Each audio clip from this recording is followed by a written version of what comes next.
And here to give us a welcome address, we also have the High Commissioner of India to Singapore, His Excellency Jawed Ashraf. Let's give him a warm round of applause.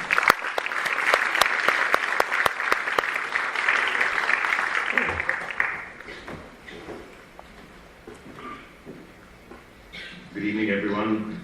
I'm the odd one sandwiched between two Gandhians who have preceded me and a Gandhian who will follow me. So I seek your indulgence for the few minutes that I have here on stage today.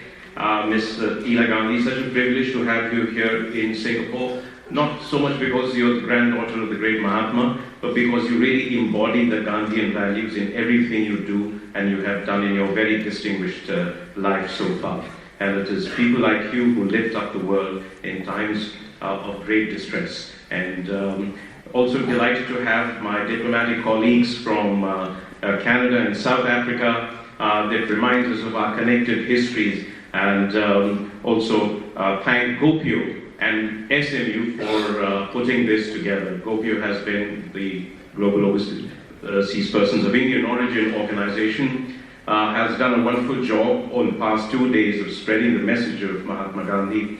And I want to thank also Singapore Management University for taking up something which I will speak about is very important for education even in SMU. We are celebrating 150th birth anniversary of the great Mahatma Gandhi.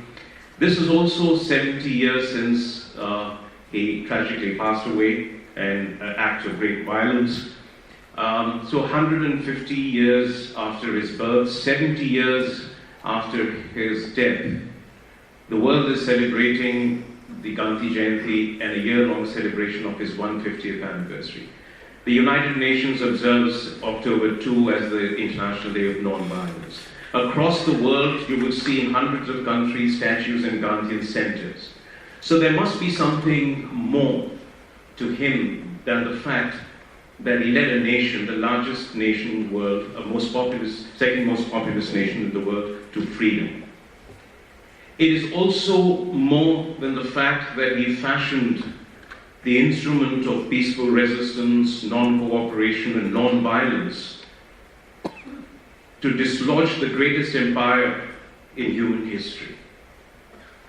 And not only in doing that, he inspired Asia and Africa, as Amir Ali Juma Boyti just referred, to freedom, not just as a political cause, but also as a moral and ethical cause. That it is the fundamental right of every human to freedom, dignity, equality, justice. And that is the universal and timeless message that he lived in every moment of his life, and that he practiced in every day in his mission in the world. It is also because he as an individual lived a life that should inspire us to rise above ourselves. Also because he didn't just speak of political freedom, but because he wanted human beings to unshackle themselves from the chains of prejudices that define their lives, to treat each and every human across faiths, identities, social standings, nations, boundaries, with the same dignity and respect that you would treat one's own or oneself.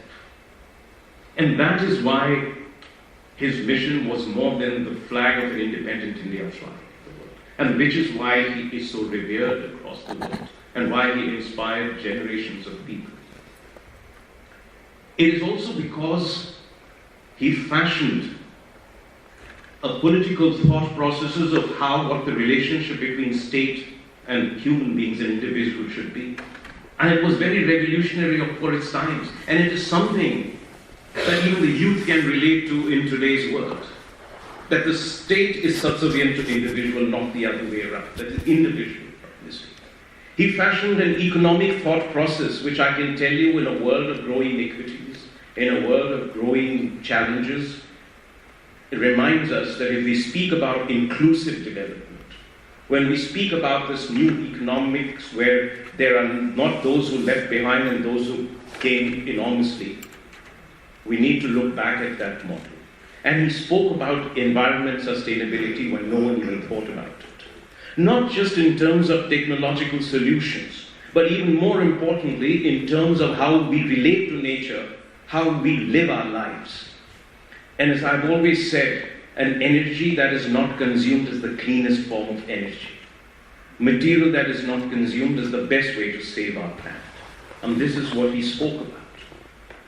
So today, when we look around ourselves and we see that so many challenges, we realize that 70 years after he left us, his message, his life, his mission is even more important than today. But our real challenge is, as I have said on October 2nd, is to take this message to the youth. Not just in terms of the role he played in the 20th century.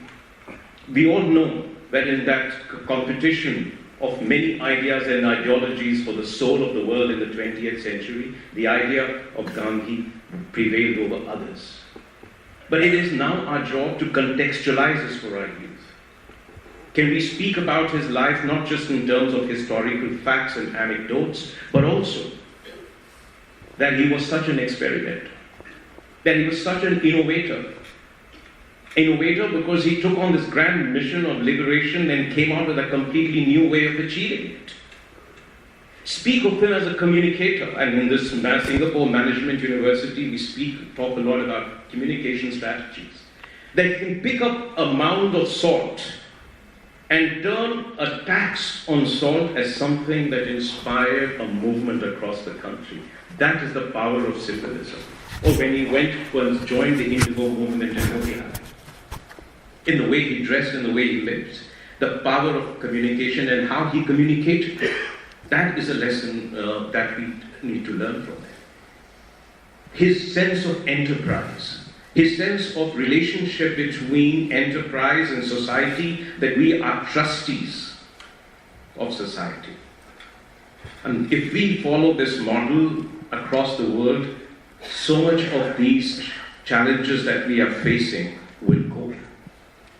It is important for us to think of him as a change agent. Every management institute, every school now speaks about change agents.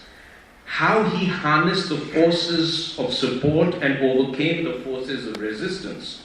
How he mobilized society to bring about this massive change. It is something that we need to bring down to the level of education, to the level of schools, to the level of colleges, to even corporates, to even organizations.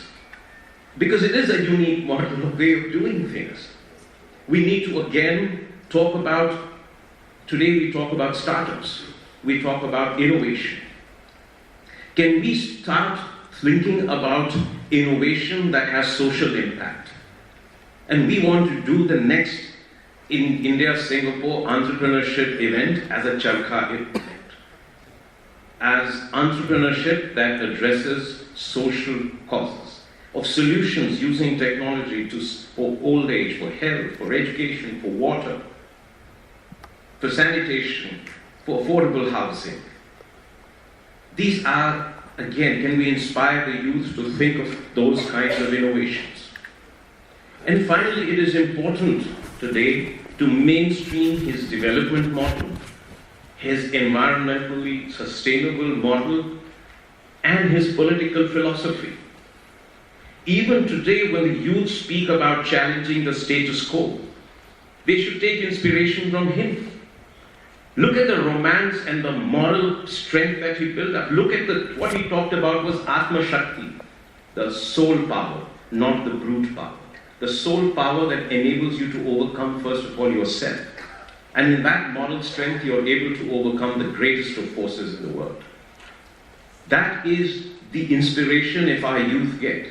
Because every age, every generation challenges the status quo. But what is the manner in which they challenge authority and challenge status quo? That is the lesson we need to learn from him.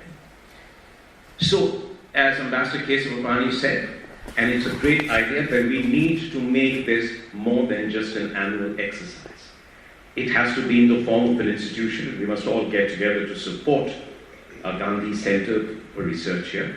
But we must also try to see how we can mainstream and contextualize the man, the mission, and his achievements into our daily life, into our education, into our work processes. Thank you very much.